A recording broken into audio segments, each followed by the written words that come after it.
Hey guys, how you doing? Welcome to another edition of the Plant Spot. So before he bolts for the door, I wanted to introduce you to my son who surprised me on Thursday by coming to visit from Texas. This is Danny, and I only have him for 2 seconds. Today we're going to talk about the Philodendron Elegans. Oh, damn. Oops. We're going to talk about the elegance. As you can see, the family's together, so we're acting a little goofy. Anyway, if you like this type of content, stick around. You can run now, son.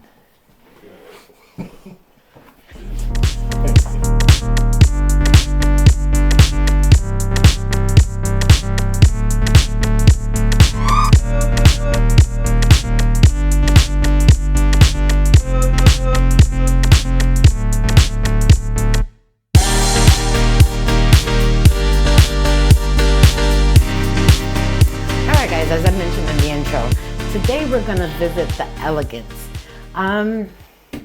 This is one of those philodendrons, again, that I don't see talked about a whole lot. For me, again, being the leaf girl that I am, it's all about the leaves. I like plants that look a little different, although, in retrospect, you could probably say the leaves look a little bit like the Bob C, but they're actually different. The Bob C doesn't have these indentations so deep. But a little history, I've got this written down. Some people say that this has like a different name, or it goes by skeleton key. This plant and the skeleton key don't look anything alike, and the skeleton key is a whole different variety all in itself. The one thing that I like about this particular philodendron is that she's easy to care for. And that's what we're all looking for, right? Those plants that don't give us a hard time and grow easily. This plant lives in the plant room, only gets the ambient humidity by being surrounded by the other plants. She grows profusely. She puts out leaves every month. She adapted to the moss pole very quickly. I got her, she was about yay high. She's lost a couple of the leaves from the bottom, and as you can see, she's got another one going yellow. That doesn't concern me as much as if it were a leaf from the top. Over time, we do lose our bottom leaves. Our goals are to keep them all, but I do think that is partly my fault for taking a little longer to get to the watering. As you can hear, her pole is not super crunchy, but we can tell by the medium that she is due for watering. So later today, I will be watering all my moss poles. But this is one of those plants that I highly recommend and think you should consider. The leaves, from what I've got noted here, they can get up to 50 centimeters long. I'm not quite sure what that is in inches, but 50 centimeters sounds very long to me, and I can't wait until I can see her leaves get bigger. But as you can see from my specimen, her leaves are morphing, right? So her young immature leaves, they look like this, and as they start to begin to mature, you see the little bit of curve and more until it becomes very pronounced in the growth. I've heard that they originate in Colombia and in Brazil, and they were first officially described in 1913.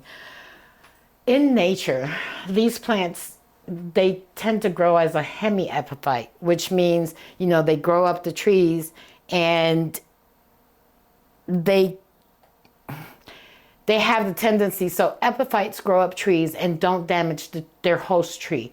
Hemiphytes can choke out a host tree. So we can tell by the way her aerial roots grow that I think she would prefer some type of support. Now, I say this to say, if you don't like moss poles, that's fine. You could probably use a plank, any type of support just to make her feel secure so that she'll mature for you. Let's talk a little bit about the soil. So again, same chunky aeroid mix that I like to use, and I've told you what that is. We'll put a description at the bottom. I'll write out the ingredients. As far as watering, I don't water the pot. I water the moss pole. Right now, she takes a 16-ounce bottle, which is enough to water this pole and the medium. As far as lighting, she lives on that west wall that we did the tour on. She's towards the back now. She gets light from above and a little bit from a grow light that I have standing behind me. Fertilization. So I fertilize her with every watering. I put, there's fertilizer obviously in the bottle that I tip on the top. So she gets fertilized weekly, every week when I water. Pest. I have been fairly fortunate enough not to see pest on this plant. And you know how phylos excrete the extra floral nectaries? This one is not as bad as some of my other ones. So like, I don't know, my Florida, for instance, when you look at her, you'll see the extra floral nectaries along the petioles and on the back of the leaves. On this one, not so much. And I kind of like that because messing around with some of my other plants, you feel all sticky and icky, and that's kind of weird. What else can I tell you about this bad boy?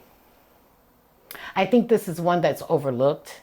I think that, if you're like me and you like philodendrons, this is a nice one because the growth pattern isn't all the way out there. You know how you have those phylos where the petioles stick out 2 miles long and it takes up a whole lot of space? I'm not finding that with this one. I find that this one is growing straight up, and while the petioles are a little bit long, they're not as long as some of the other phylos that are out there. One of the things that I do want to mention is be careful with your watering. Again, I can't stress how prone phylos are to root rot. What else can I tell you about her? Other than the fact that I think she's beautiful and I think you should find one. She's got this little jungle vibe thing going on, and the leaves are just very pretty. They're just different, and I like different. So if I had to rate this plant on a scale of 1 to 10 for a beginner, I'd actually give this a 7 or an 8. If you could find one, get yourself one, because she's not fussy. She adapts well. She doesn't need that extra humidity. And while you could grow her in low light, I think she would prefer a little bit of a brighter light, but I think she can adapt to being almost anywhere in your home. So it's kind of like a win-win situation. If you're new and you're scared of the philodendrons, this is a good one to get. Start with a baby, don't get a grown one. That way she has a chance to acclimate. I think I've had this one for about a year, and as you can see, when I got her, she had immature leaves, so you could tell that she was fairly young. All of this growth has been in the year, and I can't more highly recommend her. She's just a very cool plant to have in your collection. And I think I've rattled on long enough about this one. So if you like this type of content, don't forget, like, subscribe, and comment. Guys, talk to you real soon. Bye.